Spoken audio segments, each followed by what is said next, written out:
Di sini ada pesta kecil-kecilan. Jelangkung jelangsek. Datang tak dijemput, pulang tak diantar. Tek-tek preketek kokolopotek, yang artinya selamat datang para kaum bau kelek. Kali ini Kokolopot akan mereview film Kuasa Gelap, di mana dalam film ini akan berisi permainan haram zaman dulu yang bernama Ada jelangkung. pesta kecil-kecilan. Datang tak dijemput, pulang tak diantar. Lalu petaka apa yang akan menimpa mereka setelah mereka bermain jelangkung? Kita akan segera menyaksikannya. Scene diawali dengan diperlihatkannya seorang bapak bernama Bapuk. Saat ia sedang menyetir, ia dikagokkan oleh pengendara lain hingga terjadilah. Saat itu Bapuk meminta tolong kepada pengendara yang menabraknya, namun karena takut akan dijadikan tersangka, ia memilih ngabret meninggalkan mereka semua, hingga membuat ibu dan adiknya Bapuk bernama Dabul meninggal dunia akibat kehabisan sirup marjan. Kemudian waktu maju ke 3 minggu kemudian, terlihat Bapuk sedang berziarah kepada makam ibu dan adiknya. Sekedar info bahwa si Bapuk ini adalah seorang romo di gereja Katolik. Romo adalah imam yang memimpin peribadatan di gereja Katolik. Sepulang dari makam, ia memutuskan untuk mengunjungi pamannya bernama Bulog.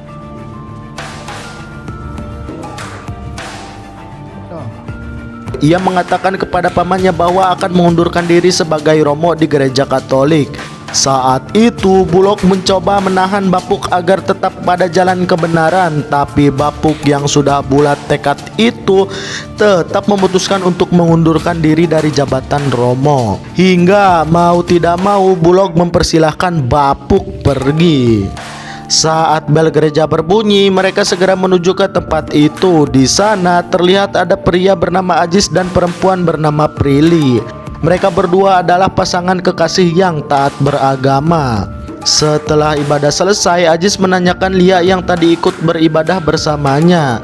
Lalu Prilly pun menelpon Lia, namun teleponnya tidak diangkat saat itu.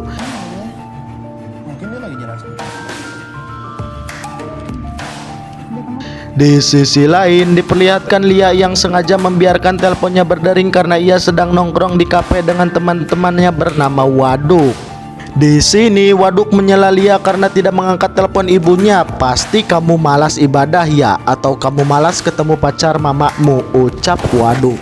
Coba hubungin dia lagi. Semoga dia. Lalu Lia berkata, habisnya ibu gak bisa dibilangin sih Ajis itu playboy dan ceweknya di mana-mana. Dalam percakapan itu Lia merindukan ayahnya yang sudah modar. Kemudian Waduk mempunyai ide karena jika ia rindu ayahnya yang telah modar, maka ia bisa mengobrol dengan almarhum ayahnya itu lewat ritual jelangkung. Aja papa masih hidup. Gue punya ide. Lalu Lia berkata, piraku siamah sugan bisa. Lia kemudian menerima pesan dari ibunya yang berisi bahwa ibunya telah dibelikan emas oleh Ajis. Hingga hal itu membuat Lia kesal dan murka. Lalu ia setuju ajakan Waduk untuk melakukan ritual jelangkung karena Lia sangat rindu dengan almarhum ayahnya itu. Singkat waktu, malam pun poek. Mereka segera menuju pemakaman ayahnya. Sampai di sana, Lia merasa ragu apakah ritual itu dapat memanggil arwah ayahnya atau malah ditipu jin korin kosrek korengan budug. Kemudian Waduk kembali meyakinkan bahwa ritual ini pasti berhasil dan aman-aman saja. Waduk juga memperlihatkan boneka jelangkung yang akan menjadi perantara masuknya arwah ayah Lia. Yang perlu dilakukan Lia saat ritual adalah Lia harus menuruti ucapan dari Waduk sampai selesai. Kemudian mereka segera melakukan ritual tersebut.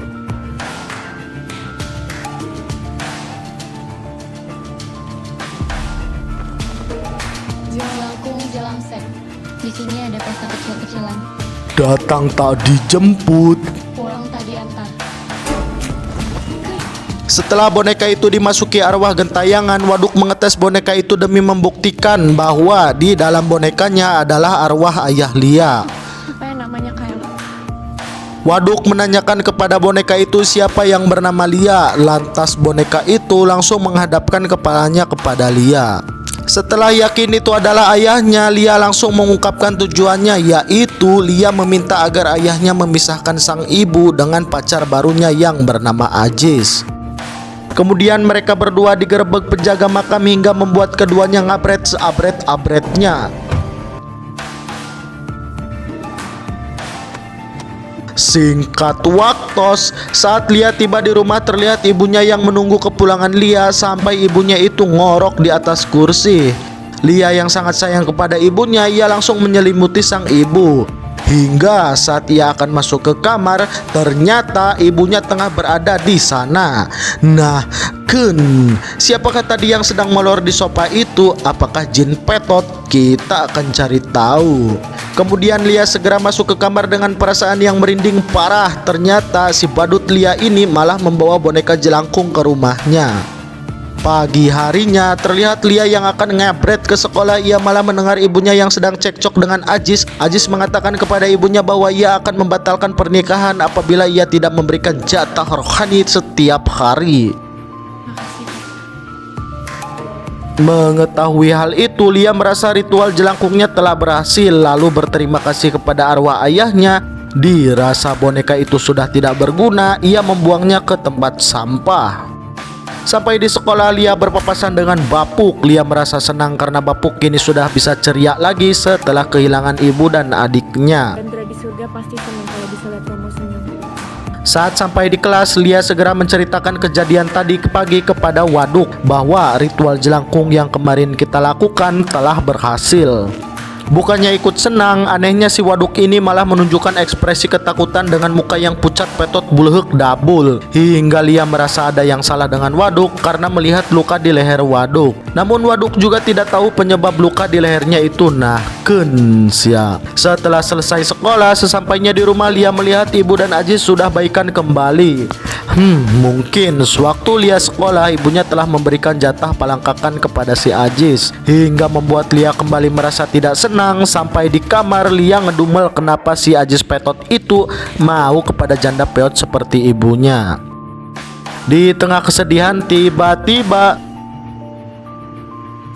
Lia mendapati boneka jelangkung itu telah berada di dalam tasnya. Padahal tadi pagi Lia sudah membuangnya ke dalam tong sampah. Karena merasa ketakutan merinding parah, Lia kembali membuang boneka itu. Singkat waktu, malam pun poek. Saat Lia sedang melor, terlihat ada sosok biarawati yang sedang memandang Lia. Lalu tiba-tiba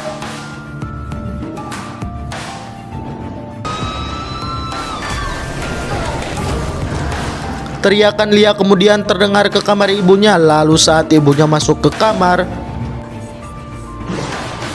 ibunya langsung menyembuhkan Lia dengan belayan mesyemek.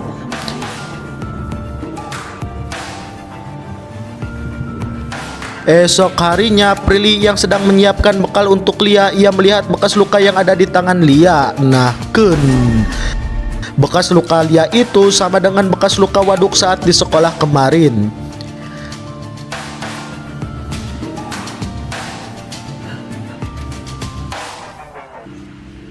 Saat berada di sekolah, Lia merasa ada sosok arwah yang memanggil namanya. Hingga saat ia menoleh ke belakang,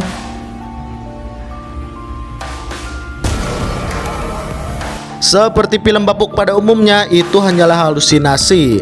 Kemudian Lia masuk ke kelas karena di sana ada si Bapuk yang perkasa. Namun bukannya mengajar, Bapuk malah memberikan info dari pusat bahwa murid wanita bernama Waduk telah modar hingga membuat Lia kaget.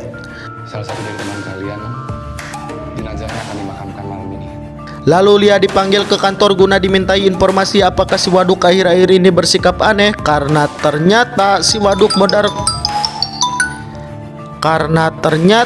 Waduk modar karena bundir di dalam cubluk.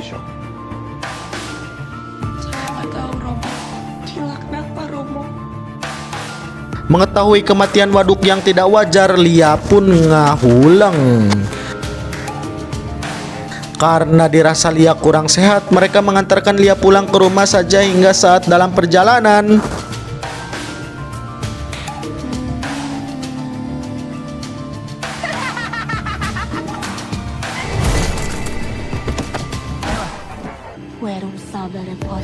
setelah mengantarkan Lia, Bapuk pergi ke gereja untuk menemui Bulog. Bapuk menceritakan kejadian siswinya di sekolah. Hingga Bulog merasa keanehan apa yang telah dilakukan Lia dan Waduk, hingga membuat Waduk bundir dan dia pun diganggu oleh setan. Lalu Bulog menyimpulkan apa yang terjadi kepada Lia dan Waduk adalah suatu kuasa gelap yang akan sangat sulit untuk dihindari. Hanya ada salah satu Romo yang dapat menolong Lia saat ini, dan dia adalah Romo Kobel. Lalu Bulog menceritakan bahwa adiknya itu juga pernah dalam kuasa gelap, membuat iblis itu sulit dihilangkan. Beruntungnya saat itu ada Romo Kobel yang segera mengusir iblis kuasa gelap dalam tubuh adiknya.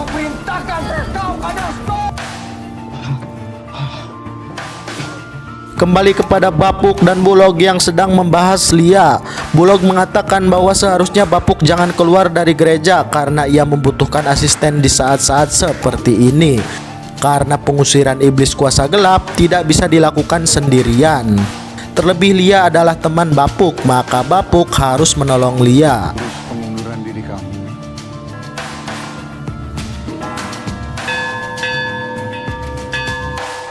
Kembali kepada Lia, bukannya belajar, ia malah menggambar sosok biarawati yang pernah ia lihat. Saat ia ditegur oleh gurunya, Lia malah ngamuk kayak bocah kababayan.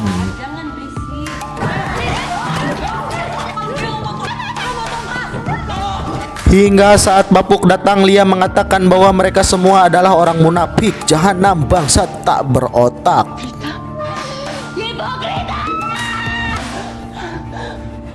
Kemudian Lia dibawa ke ruang UKS. Di sana Lia kembali ngaco dengan mengatakan kenapa orang-orang baik itu harus mati sementara ia yang sering berbuat dosa dengan micet malah tetap hidup.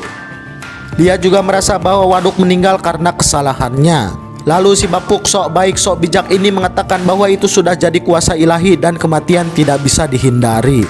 Saat Lia akan bercerita kejadian ritual jelangkung, Suster Semok malah datang untuk memanggil Lia agar masuk ke ruang Bulog. Di sana sudah ada ibunya Lia yang sedang berdiskusi. Ibunya meminta mereka untuk memaklumi sikap Lia karena sedang berduka. Suster mengatakan bahwa Lia akan dibawa ke Romo Kobel untuk diobati. Namun ibunya tidak mengizinkan karena Lia hanya butuh istirahat sapoe sapeting. Bulog yang berada di sana bertekad akan menolong Lia. Hingga esok harinya ia akan menolong Lia dengan didampingi oleh Bapuk karena Bapuk merasa iba kepada Lia yang dulu cantik behnol montok. Kemudian Bulog memberikan info penting, jika saat sedang mengusir iblis maka iblis itu akan mengetahui dosa-dosa kita dan akan mengganggu konsentrasi. Bapuk harus belajar jenis-jenis iblis dan cara untuk mengusirnya. Juga harus melakukan pengakuan dosa terlebih dahulu agar nanti saat ritual pengusiran iblis Lia tidak dibacoti si iblis.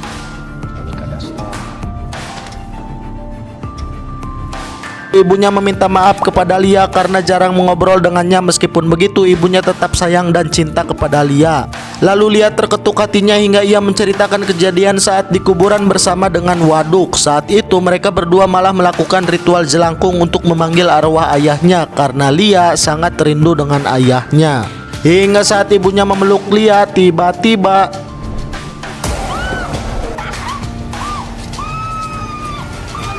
ternyata lagi-lagi itu hanyalah halusinasi saja. Besok harinya, Lia yang merasa ada iblis dalam tubuh Lia, ia segera meminta bantuan Bulog untuk mengusir iblis dalam tubuh Lia. Saat mereka datang, mereka langsung OTW ke kamar. Mari silakan masuk.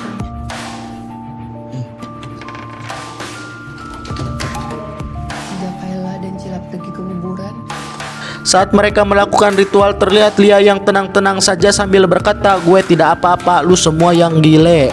Sesaat kemudian iblis itu datang. Iblis itu menyerang mereka semua. Bapuk yang lemah iman ini tergenjutsu oleh iblis Lia. saya nggak apa-apa, Romo. Kristus, kasihanilah kami. Apa? Plasmata. Et tempestativus im. Saya nggak apa-apa, Romo. Romo kayak gini justru bikin saya makin stres. Ut ab hoc famulo.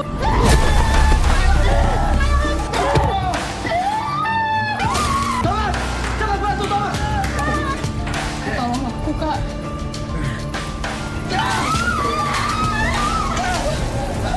Lalu Bulog menanyakan siapa yang ada di dalam tubuh Lia ini. Akhirnya ritual pun selesai. Apakah iblis itu sudah lenyap? Tonton sampai habis.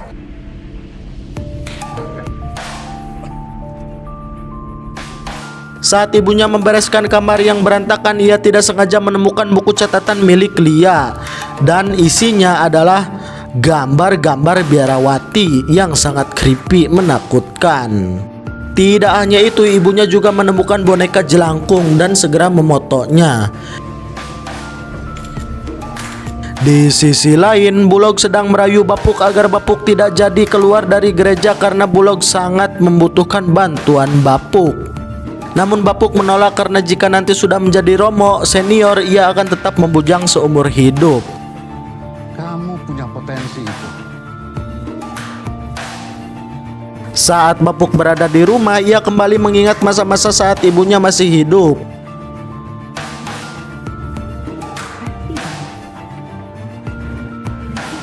Aku juga banget kok.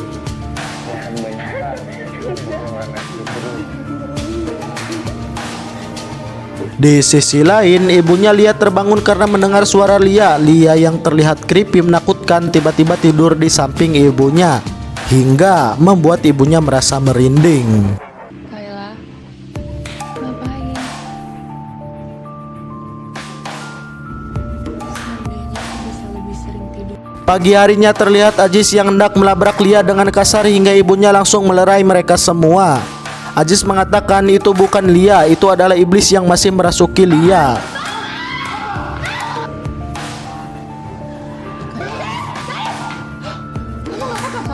Namun Lia mengelak dengan mengatakan bahwa seperti inilah sifat asli Ajis, bahwa ia kasar, brengsek, dan bagong, hingga membuat ibunya marah dan langsung mengusir Ajis.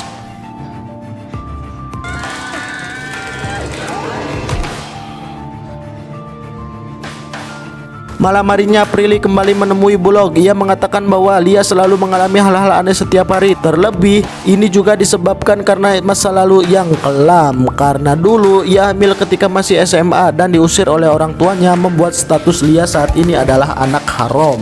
Lalu Bulog yang so bijak ini mengatakan bahwa setiap orang punya masa lalu yang kelam dan itu tidak penting. Setelah itu Prilly mengatakan bahwa ia menemukan boneka jelangkung di tas sekolah Lia dan merasa kalau iblis belum keluar dari tubuhnya. Sesaat kemudian Bulog membaca kitabnya dengan mendapati bahwa ada 7 iblis yang akan datang apabila satu iblis telah diusir, hingga membuat korban lebih buruk lagi. Lalu yang atas orang yang jahat itu. Mengetahui fakta tersebut, ia mencoba menelpon Prilly, namun HP kentangnya tidak aktif. Saat Bulog akan ke rumah Lia, tiba-tiba Lia sudah berada di tengah jalan. Saat Lia dibawa ke dalam mobil, tiba-tiba mobilnya bobrok dan mogok. Lalu tiba-tiba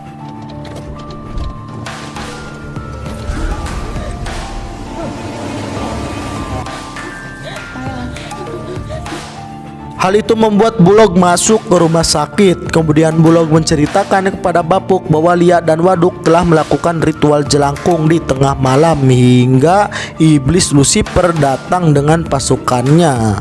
Karena Bulog yang sedang sakit, Bapuk bertekad akan menjebukkan Lia sendirian. Di sisi lain, Prilly sudah tidak berdaya karena ia akan segera dibunuh Lia. Dengan sisa tenaganya, ia ngabret.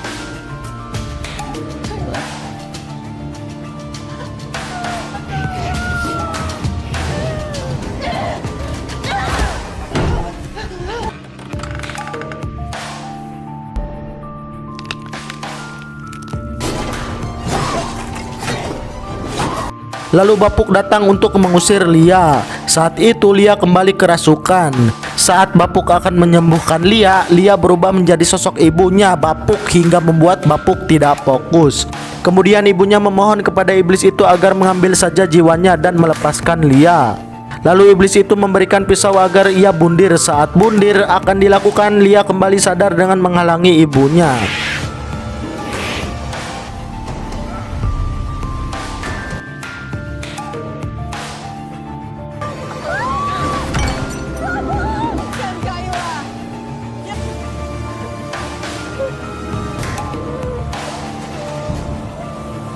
Jangan tinggalin Kayla, Ma. Dengan kuasa Yesus Kristus, exorcisote, imundisi, sebutkan namamu iblis. Lalu Bapuk segera menyembuhkan Lia hingga Lia kembali menjadi Lia yang sebenarnya.